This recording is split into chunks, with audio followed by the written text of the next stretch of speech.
Today we're going to be talking about the fear of God and the love of God. Many Christians embrace one side of the equation here without the other.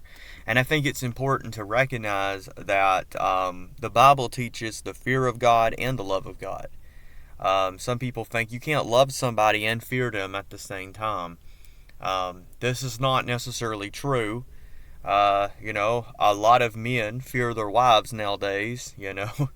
But it would be crazy to say that they don't love them just because of that. So that's just a bad example. But the point that I'm making is we should embrace both the fear of God and the love of God. And what happens in a lot of Christian communities is they become extremely imbalanced. Now, if you embrace the love of God and neglect the fear of God, you're going to typically wind up with some form of liberalism, where you kind of feel like God is love and we should just love everybody, which is true, but we neglect morality. Like it's not that important if somebody in the church community is homosexual, or it's not that important if somebody is cheating on their wife, because God is love, and like we can do whatever we want because God's going to forgive us 7 times 70, and we can just live whatever way we want to. And that's kind of the fruit when you neglect the fear of God. Like there's nothing to hold you back from sinning. You just live and do whatever you want.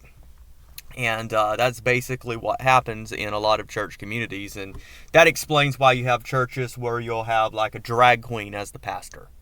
It's a church that has become extremely imbalanced to the point of heresy, and saying that because God's grace and God's love, which are true biblical concepts, but because of that we've exaggerated it to the point that we've neglected God's justice and his morality.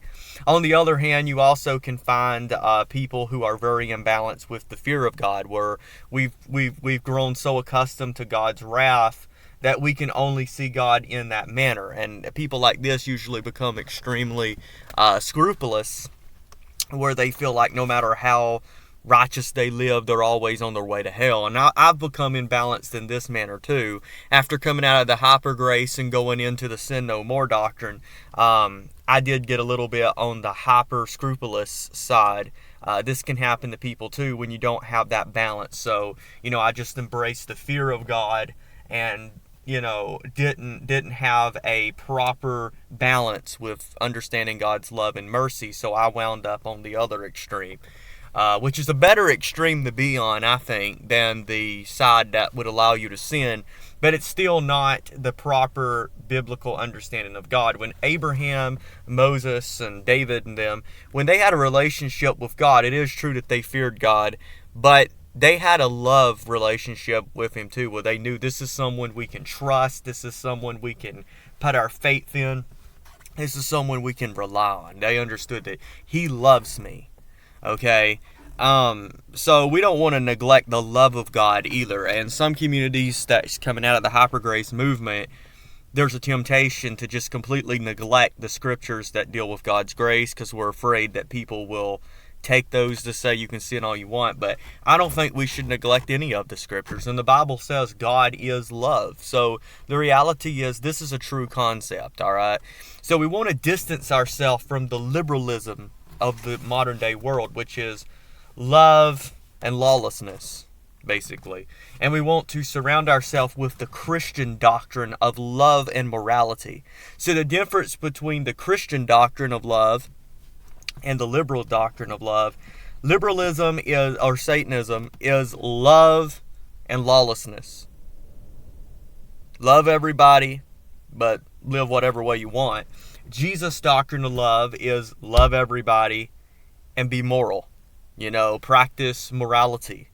So the difference between the Jesus doctrine and the Antichrist doctrine is Jesus teaches love and morality, and the Antichrist doctrine teaches love and lawlessness. So what does it mean to fear God? It means that you live your life in such a manner where you keep his commands, and you know that if I flirt around with sin or I start going the wrong path, God's discipline is going to come upon me.